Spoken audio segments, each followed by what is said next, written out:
गरीब साध साध सब नेक हैं, आप अपनी ठोरी।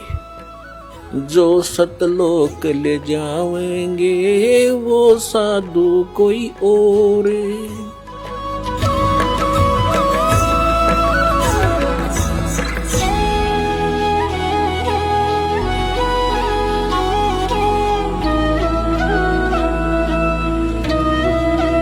सतगुरुदेव की जय। बंदी छोड़ कबीर परमेश्वर जी की जय। बंदी छोड़ गरीबदास जी महाराज जी की जय। स्वामी राम देवानंद जी गुरु महाराज जी की जय हो।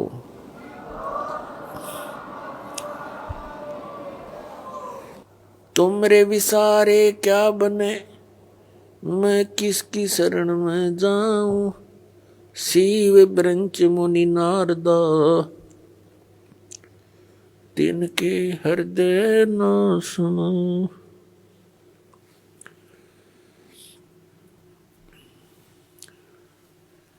परम पिता परमात्मा पूर्ण ब्रह्म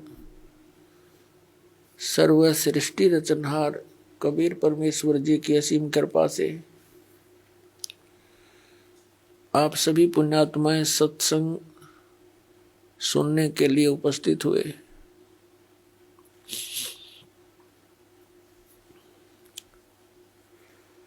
सत्संग में आने से इस जीव को ज्ञान होता है, तू कौन है, यहां किस लिए तू ये जन्म और मर रहा है, तुझे ये मालूम नहीं अगले क्षण में क्या हो जाए। और फिर भी आप इतने निश्चिंत होकर के यहां बैठे हो। सत्संग में आने से इस प्राणी को ज्ञान होता है कौन से कर्म मानव के करने योग्य हैं, कौन से ना करने योग्य हैं। फिर मानव जीवन का क्या उद्देश्य है,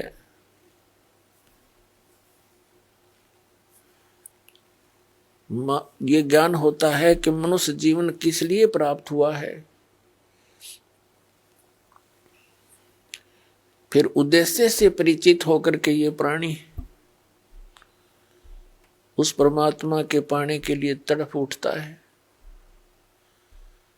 क्योंकि इसको अभी तक यथार्थ ज्ञान नहीं हुआ था। काल भगवान जिसके लोक में हम रह रहे हैं, ये एक नंबर का विलियन है, ये खलनायक है। आप फिल्मों में देखा करते हैं जो खलनायक की रोल करता है वो कैसा व्यक्ति होता है। वो तो एक सिंपल रोल करता है, ये रियल में कर रहा है। इसने हमारे परम पिता को बुला दिया, इसने परमात्मा का नामो निशान मिटा दिया। अपने आप को ये अपने आप को ये भगवान सिद्ध करके बैठ गया। और फिर इसके काल के दूतों ने, नकली संतों ने, ज्ञानहीन प्राणियों ने श्री ब्रह्मा, श्री विष्णु, श्री शिव जी को बताया कि यही सब कुछ हैं, यही व्यवस्थक हैं, उत्पत्ति, स्थिति और संहार यही करते हैं। ब्रह्मा जी को तो कुछ एक बता ही देते हैं कि ये इसकी मृत्यु होती है, इसका कुछ समय निर्धारित है जीवन का।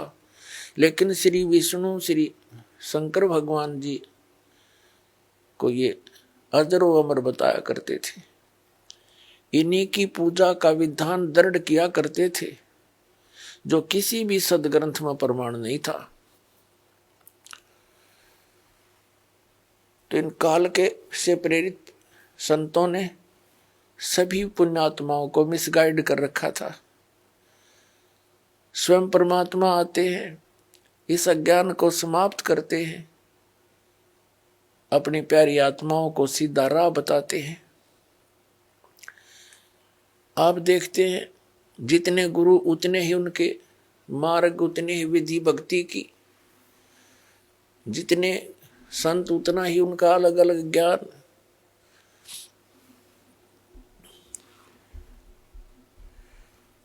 ये सारा कारण क्या है? इस काल भगवान ने सबको भ्रमित कर रखा है।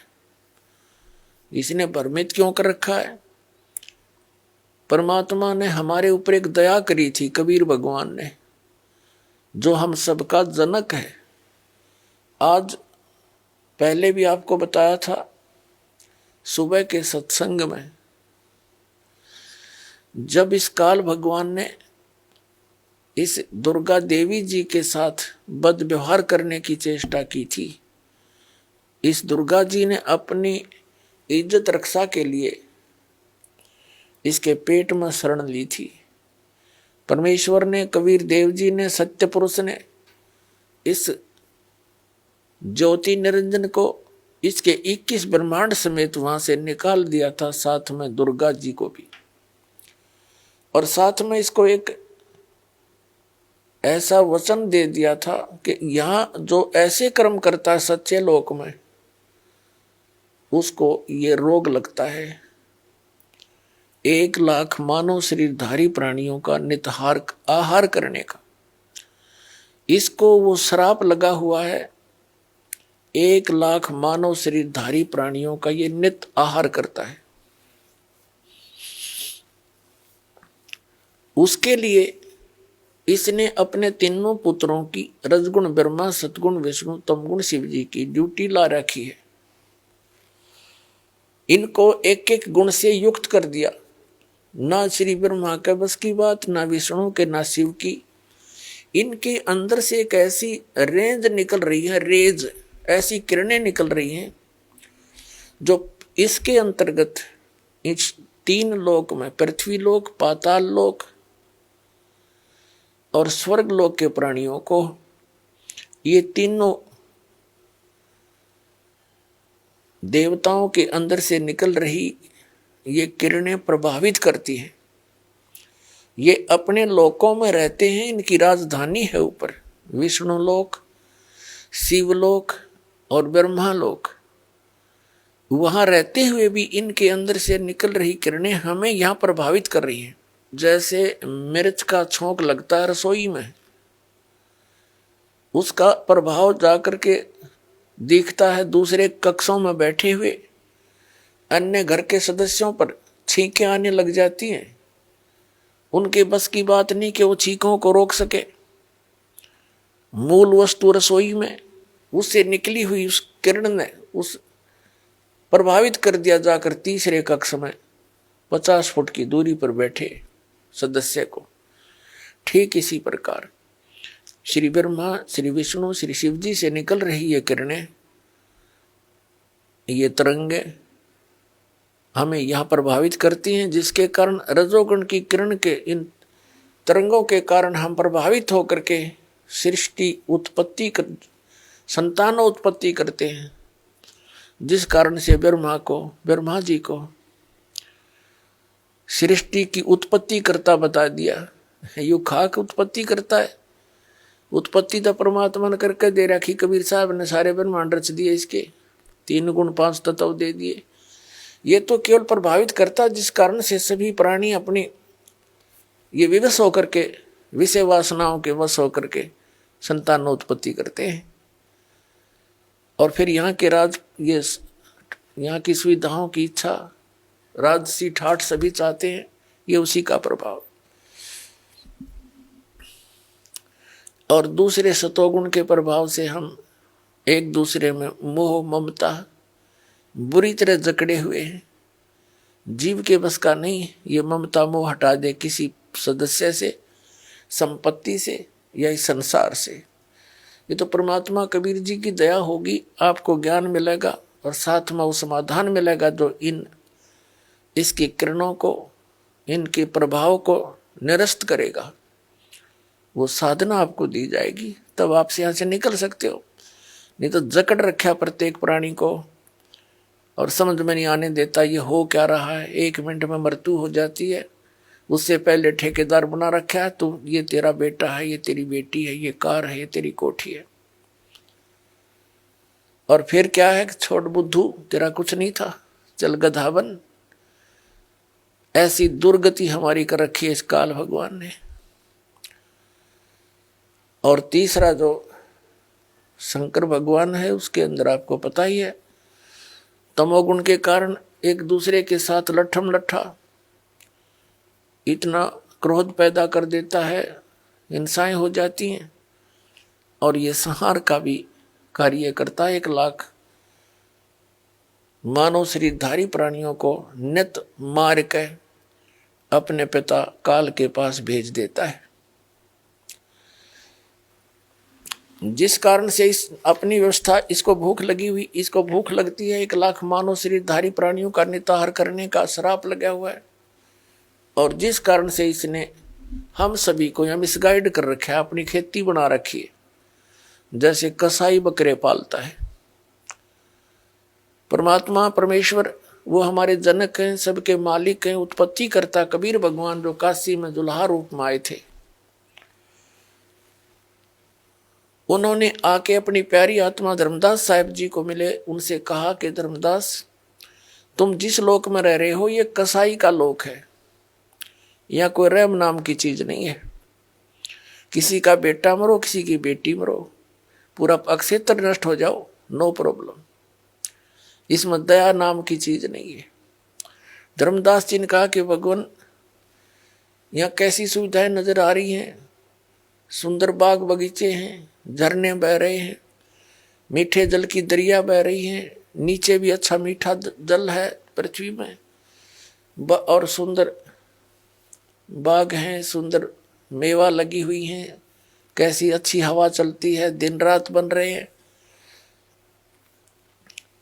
तो परमात्मा ने कहा कि ये तो ऐसी व्यवस्था है जैसे कसाई बकरे पालता है,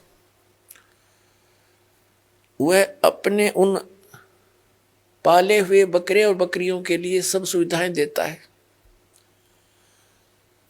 एक बहुत बड़ी चरागाह भी बनाता है, उनके लिए शेड झोंपड़ी डालता है गर्मी और सर्दी से बचाने के लिए, जल की व्यवस्था करता है, उसके चारे की व्यवस्था करता है, हिंसक पशुओं से बचाने के लिए उनकी चारों तरफ बाड़ करता है, सुरक्षा चक्कर बनाता है। जिस कारण से वो बकरे ये सोचते हैं ये दयालु मालिक है हमारा, हमारी कितनी केयर टेक करता है, कितनी देखभाल रखता है। जिस कारण से जब वो कसाई बकरों के पास आता है तो उससे प्यार करते हैं, ऐसे ऊपर को पैर उठाकर उसे सीने से लगाना चाहते हैं, उसकी उस व्यवस्था को देखकर इसे प्रभावित हो जाते हैं। वो ऐसे हाथ लगाकर देख रहा होता है, वो प्यार करते हैं, जीभ से चाटते हैं उसके हाथों को प्यार जताने के लिए। वो देख रहा होता है ये कितने किलो का हो गया, इसमें कितना मांस बढ़ गया, और वो सोच रहे हैं ये हमें प्यार कर रहा है। पहले उन भोले बकरों और बकरियों को वो दयालु नजर आता था, लेकिन जब ऑर्डर आता है 10-20 बकरों का काटने के लिए, वो ना देखता किसकी बेटी मरेगी, किसकी माँ, किसका भाई और किसकी बहन। एक परिवार के चे सारे आ जाओ, मोटे मोटे छांट के और जाके काट के अपना निर्वाह करता है। परमात्मा ने कहा धर्मदास, तुम इसे कसाई के लोक में रह रहे हो, तुम्हें आंखें नहीं खुलने देता, ये मूर्ख बना रखा तुम्हारे को। पुणात्मा, जिस समय आप परमात्मा की सत्यनारायण कथा से परिचित हो जाओगे, सत्यनारायण कथा का अर्थ हो सच्चे भगवान की जानकारी, उसकी महिमा का गुणगान, अविनाशी भगवान की गुणगान। आज तक हम श्री विष्णु जी को सत्यनारायण कहते थे। सत्यनारायण माने अविनाशी, सच्चा भगवान, सत्य माने जो कभी नाश ना हो जिसका। और विष्णु जी की मृत्यु होती है, शंकर जी की भी मृत्यु होती है, और ब्रह्मा जी की भी मृत्यु होती है। तो ये सत्यनारायण नहीं थे। सत्यनारायण केवल कबीर देव है, कबीर साहब है, जो काशी में धानक रूप में आया था। बनारस के अंदर 120 वर्ष रहे, सह शरीर आए थे, शिशु रूप धारण किया था, और सह शरीर चले गए थे मगहर से हजारों लाखों की संख्या में उपस्थित दर्शकों के सामने उनके सब, जब परमात्मा एक वस्त्र बिछाया था, एक चादर एक ऊपर ओढ़ कर लेटे थे। कुछ देर के पास आकाशवाणी हुई थी, देखो मैं जा रहा हूं, इस चादर में कोई मुर्दा नहीं है। चादर उठा के देखी, सुगंधित फूल मिले थे। वो ना जन्म हुआ ना मरे थे, वो सत्यनारायण है, वो अविनाशी परमात्मा है। नारायण का अर्थ होता है जल पर आकर आने वाला, जल पर विराजमान होने वाला। परमात्मा एक लीला प्रत्येक युग में करते हैं। सतलोक से चलकर आते हैं, सहस्री आते हैं और कमल के फूल पर, वो सरोवर के अंदर जल के ऊपर आकर विराजमान होते हैं, जिस कारण से वास्तव में नारायण वो परमात्मा है। कबीर जी, तो जब आपके यह सत्यनारायण कथा समझ में आ जाओगी, क्योंकि ये प्रथम बार सुनता है, कोई दूसरी बार सुनता है, और जिन्होंने खूब सुन रखी है उनका समझ में अच्छी तरह आ चुका है। तो ये लोक ऋण का नहीं है, हमें विकल्प नहीं मिल रहा था। पुण्यात्माओं, इस परम पिता की शरण में आने के बाद, कबीर साहिब की शरण में आने के बाद, आपके जितने परिवार के सदस्य हैं सब सुरक्षित रहेंगे। आपको आवश्यक वस्तुएं उपलब्ध करवाएगा, तभी हम भक्ति कर सकते हैं। जिसके 24 घंटे टेंशन रहेगी कोई किसी ना किसी वस्तु की, तो भक्ति नहीं कर सकता। पहले तो आपको टेंशन फ्री करेगा। जितनी आपकी आस्था इस भगवान में बढ़ती चली जाएगी, जितना विश्वास बनेगा उतना ही आपके निकट आएगा। विश्वास बनने में देरी लगती है, क्योंकि हम अज्ञान से परिपूर्ण होते हैं जब परमात्मा की शरण ग्रहण करने के लिए आते हैं। कुछ तो अज्ञान इन सत्संगों से, पुस्तकों से, टीवी चैनलों से हट जाता है। यहाँ आने के बाद रहा कहा फिर मांझा जाता है प्राणी, और फिर यहाँ आने के बाद आशीर्वाद, प्रणाम, भगवान की मंत्र दिए जाते हैं। धीरे धीरे ये आत्मा इतनी निर्मल हो जाती है, प्रत्येक बात पर जो दास बोलेगा उस पर विश्वास होने लग जाएगा। अभी तक तो कुछ पर विश्वास होता है, कुछ पर अविश्वास होता है। तो इसी प्रकार परमात्मा पर हम पूर्ण विश्वास ना कर पाते, तब तक देरी रहेगी आपके सब कार्य सिद्ध होने में। और जब आपको पूर्ण विश्वास हो जाएगा, फिर तो कहना ही क्या है।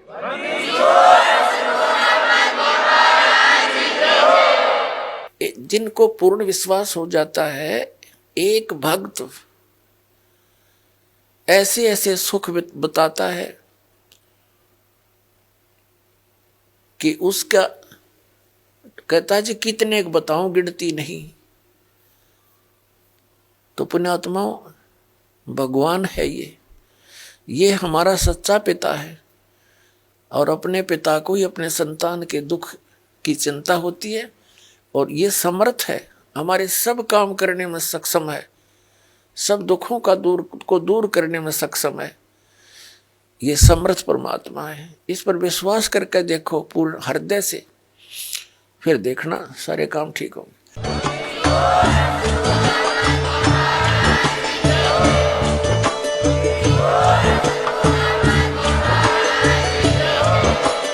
आप सुन रहे थे जगत गुरु तत्वदर्शी संत रामपाल जी महाराज जी के मंगल प्रवचन। अधिक जानकारी के लिए विजिट कीजिए हमारी वेबसाइट www.jagatgururampalji.org। संत रामपाल जी महाराज जी के शुभ आशीर्वाद से पूरे विश्व भर में 500 से भी ज्यादा नाम दीक्षा केंद्र हैं, जिन पर संत रामपाल जी महाराज जी द्वारा ऑनलाइन निःशुल्क नाम दीक्षा दी जा रही है। अपने नजदीकी नाम दीक्षा केंद्र का पता करने के लिए संपर्क करें 8222880541।